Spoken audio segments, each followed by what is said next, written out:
everybody, it's Tuppence, and this is going to be my video for Claire's Crafty Corners Halloween collaboration. I've got an idea to make a Halloween decoration that is also a wall light. So I've got this round tray and I'm going to measure it for you. It is 16 centimeters in diameter and I've already worked out the volume, so it's 125 mils, so that will be for your epoxy resin. And I'm going to use some LED lights. This has got a really small battery pack and that's pretty important. I want to hide that behind it. And I also need some of these, which are eye hooks, and I'm going to need 4 of those. And I've also got some black card. This is 280 GSM and I'm going to be using a Cricut machine to cut out the shape that I want for this. I'm also going to be printing my own sticker. So this is clear sticker vinyl for inkjet and laser. I'm going to be using a laser printer, but you can use an inkjet printer. You're just going to have to make sure that you seal your ink. And you can either do that by covering it with another sheet of sticker paper, or you can use an acrylic spray, something like that. I'm going to be using some of this craft epoxy resin, and I'm going to add some of this golden interference powder, and that's going to be for my main tray. And then to cover my bat, I've got some of this. This is also craft, but it's craft UV resin. I'm going to colour that with a black UV nail gel, and I'm going to add some of this holographic silver laser powder. So let's get crafting. I'm going to cure my mould in my G3 curing machine, so I'm just going to add the interference powder to my craft resin. This is just over 130 mils of craft resin. So I'm going to put a decent amount of this golden interference powder into that. Make sure that that is all mixed in well. So I've got my base tray set for flat moulds and I've put my mould in the middle, and this is going to be just a straight pour. So I'm just going to add this to my mould. I'll just go around the edge first.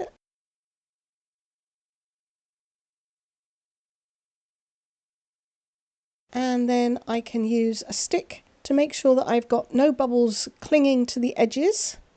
I'll just run that round gently along the outside and the inside of that lip. I'm going to be really careful. I don't want to add any more bubbles, but I am going to be using this piece in reverse. In other words, what would be the bottom of the tray is actually going to be the front of my piece. But the edge is very thin and I do need that to be completely intact because I'm going to be screwing the eye hooks into that very thin edge. Okay, so now I can just top this up with the rest of my resin. And hopefully I will have enough because, as I say, I did measure this. Got just slightly over the 125. Just let that settle as I'm pouring it in. You do want this to be slightly domed because when this cures in the curing machine, it does tend to shrink back a little bit.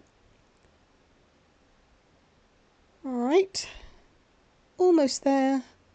I've already got some really pretty patterns happening in that mica. And it looks like I made just the right amount. Okay. I'm going to leave this for at least half an hour and give this a chance to completely degas before I put my curing machine on. If I start the curing process straight away, it doesn't always have time for it to degas, and then you can trap some bubbles in it. So I'll be back when this is cured. Okay, that is all cured now and ready. And here's my moon, which I've printed using my laser printer onto some clear sticker paper, and I've cut that out using my Cricut. So I'm going to peel this back, just taken the outside edge off and weeded that already. And this is some parchment paper, which I'm going to slide underneath. And then I'm going to lay that sticker back down on top of it.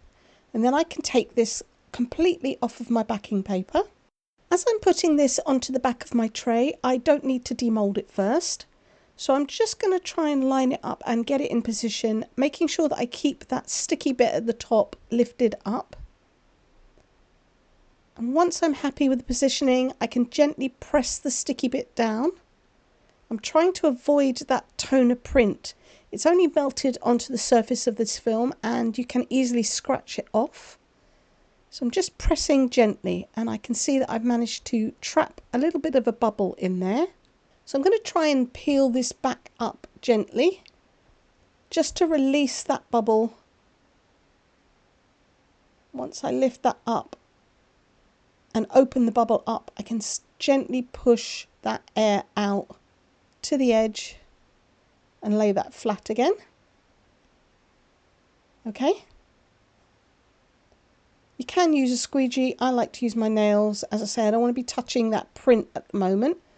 So now I can pull the parchment paper out and lay that gently back down. And I'm going to put the parchment over the top of this so that I can rub this without disturbing that print at all. And I'm going to keep pushing down and squeezing the air out with my fingers, always from the middle to the edges. And that way, hopefully, I shouldn't have any air trapped underneath.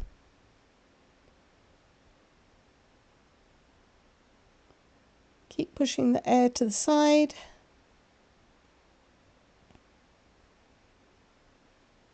Almost there. And that looks pretty good. Just got another little bubble up here, so I'll try and push that out. Make sure that it is all stuck down. And yeah, that looks pretty good. So you can see it hasn't gone all the way to the edge. I do need to leave a little rim of resin there so that when I cover this, it is completely sealed. Now I can take this out of the mould. Okay, so I'm going to cover this in a bit, but let's have a look at this. That looks pretty good. You can see the moon all the way through. That's really pretty. Okay, on to the next step. That is to give this a top coat of UV resin and a little bit of the gold interference powder in that as well. The moon has a nice gold sheen over it, and I've printed this picture, this ink, in black precisely because I knew I wanted to cover this with some golden shimmer, and then hopefully this will still be strong enough to shine through the back. So I'm going to add my powder to my UV resin. I only need a thin layer, thin enough to cover the whole of the surface. So I'll mix that in. This is probably not going to be enough in this cup, so I'm going to add to that in a minute. This is quite a strong colour that I've got in here because I do have to spread this out over the entire surface. I've put the piece on top of the acrylic sheet that belongs in my dual-sided UV resin lamp. And that way I can just pick this up, put it in the lamp, and I'll be able to cure this. So I've added a little bit more UV resin. And I've just got a blob of colour, just the, oh well, never mind. I'm spreading that over the surface. And that is sticking like crazy. Never mind, that is going to be a slightly deeper tone. It might blend in once I pour this on. Should not have mixed this over the top of my piece, but never mind. Alright, so now I'm going to pour this on the surface. And I'm going to spread that out. So I'll speed this up a little bit.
I got this batt laser cutting file from Creative Fabrica and I've uploaded it to Design Space, and I've duplicated the batt that I want to use 4 times.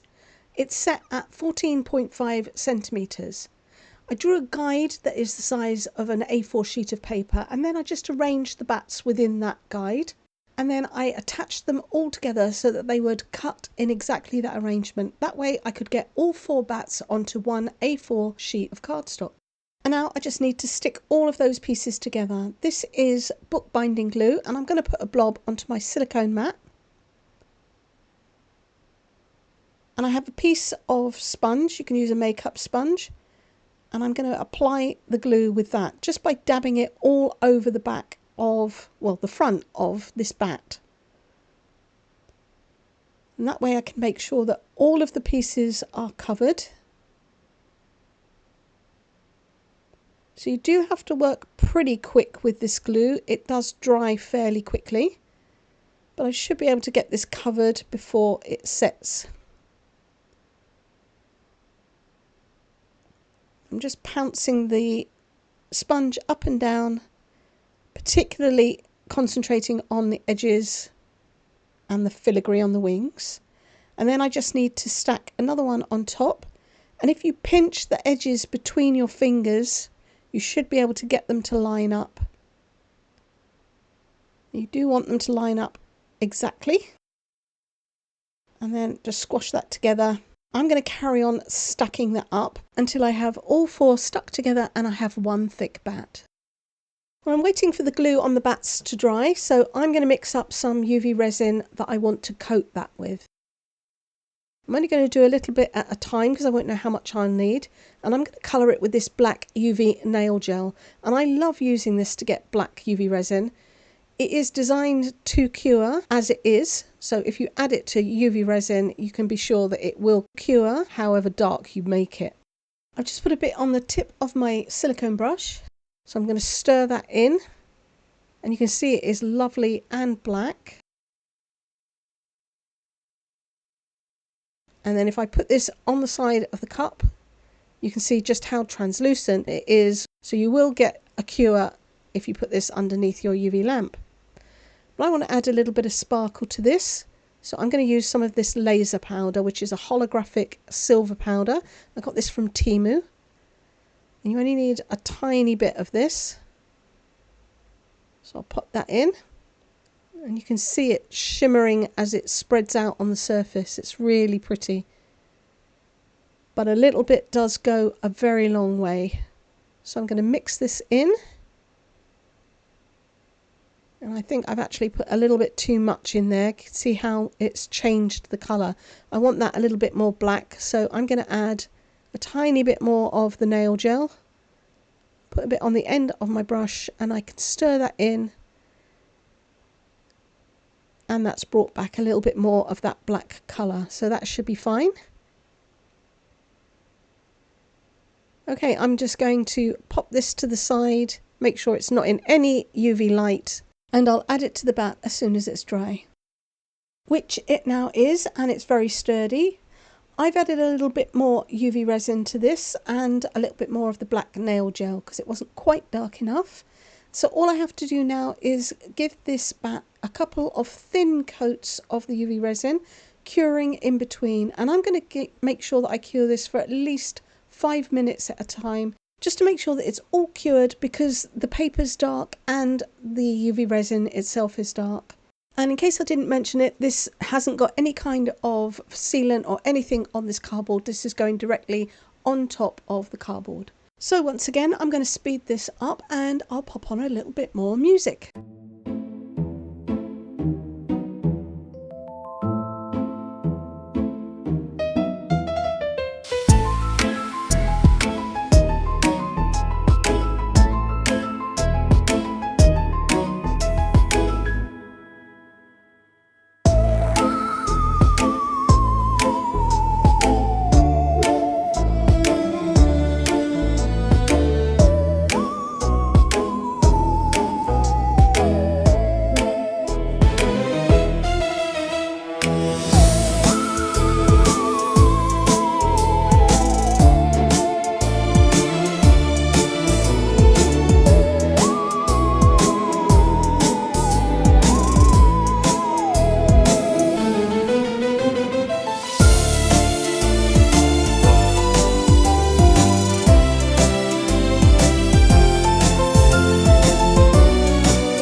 before I attach the bat, I'm going to use this little electric hand drill to drill in some holes so that I can add eye hooks. And I've omitted the sound so that you don't have to think that you're at a dentist, because it really sounds like that. It's horrendous. Okay, so that's one little hole. And then I can screw in the eye hook. Let me just get rid of all that dust. And then I can screw this in. And I'm going to be really careful. If I meet too much resistance, then I'm going to stop, because you can crack the resin. And this is a pretty thin area on the back here. But that seems good. Okay, so I'm going to put one here, here, and here. Now that they're in place, I want to put some lights on the back, and I want to make sure that they are diffused and you can't see the bulbs. So I've got a piece of, it's window vinyl, and I'm just making sure that that is nice and clean by wiping it with a damp cloth, and I'm just making sure I'm putting that in the right way. I think I was putting it the wrong way. There is a slightly textured side and a smooth side, and you want to make sure that the smooth side is down. So I'm wiping that with the damp baby cloth and the resin, and this is literally going to cling to the back. I'm not going to need to fix this in with any kind of UV resin or sticky or anything like that. It's just going to cling as it would to your window. So now I can just make sure I squeeze all of the bubbles out to the side, and this will happily sit in place on the back of this piece, and it will diffuse the light. And when I put the LEDs on the back, you shouldn't see the individual bulbs, should just give me a nice glow. Right, make sure that is all rubbed down and smooth, and then I can add the lights. So these LED lights came from Temu, and I'm going to weave them through these eyelets. That way they're going to be lifted up from the surface of the moon, so they won't actually touch it. And I'm going to be able to make sure that they suspended through the middle. So I've just passed that LED through that eyelet, made sure it's on the inside, and I'm wrapping the battery pack around. And now I can wrap the wire around that next eyelet hole. I'm going to crisscross the whole thing and go at a diagonal to the bottom one. And I'm just going to keep weaving them through. That way I'm going to get some bulbs that will be in the middle of the piece and around the edges. And I should end up with a pretty even glow of light then. So I'll carry on weaving these through.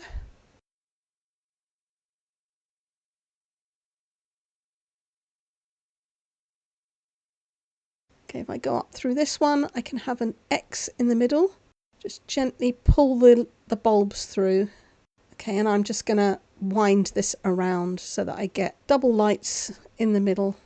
And then at any time, if these lights, they don't work anymore, it's really easy. I just untangle them and I can replace them. Right, so I'm kind of weaving that round, making sure it doesn't come untangled and it's nice and flat on the back. Okay, pretty good. So if I turn this over and turn the little lights on, they flash, but I don't want the flashing. You can see that you've got a pretty nice even glow. Got a few bulbs extra there, so I'll just try and maneuver those around a little bit. But all in all, that's pretty good. Now I can attach the bat, and I'm using a little bit of UV bonding resin to attach it. So I'm just going to figure out where I want it to be, and I can put it underneath the wings and perhaps the ears. I do want to avoid putting it anywhere where there is the black print, because I'm going to want the light to come through from underneath. So I'll just put it on the wings and the ears. That should be enough. It's very light. Put it back in place. And now I've just got a little bit leaking out there. So before I cure that, I'm just going to clean that up with my silicone brush. Just scrape that away. Okay. And then you get a little torch that comes with the UV bonding resin, and it is USB chargeable. So I'm going to use that to, try not to move it. just to shine the light. It doesn't take long, about 10 to 15 seconds, but it does need to have the light actually reach the resin. So I'm hoping it can slide under there, but if I can angle this underneath, if I can see the torch through, then it should be strong enough to cure it. So I'm going to cure this in place and then I'll be back. And here it is all finished. The bat is attached. I've just added a little bit of floristry wire as a hanger and I've put that between the two eye hooks at the top. You can access the battery pack to turn it on from the side. I've just got it stuck with a little bit of double-sided tape. If anything goes wrong, I can change out the lights at any time. So I love this. I hope that you do too. This has been part of a Halloween collaboration hosted by Claire's Crafty Corner. If you check out the description below my video, then you should find a link to the playlist and also to any of the supplies that I've used. And if I can find the links to them, I will leave them there too. I hope that you've liked this. If you have, please comment, share, like, subscribe if you haven't. It's free and it will help my channel. I'll put the QR code up here. You can scan that with your phone and you will be able to subscribe to my channel. And that way you'll be able to come back and see what I am going to make next time. So I'll put some photos at the end. Thank you so much for watching. Take care. Bye.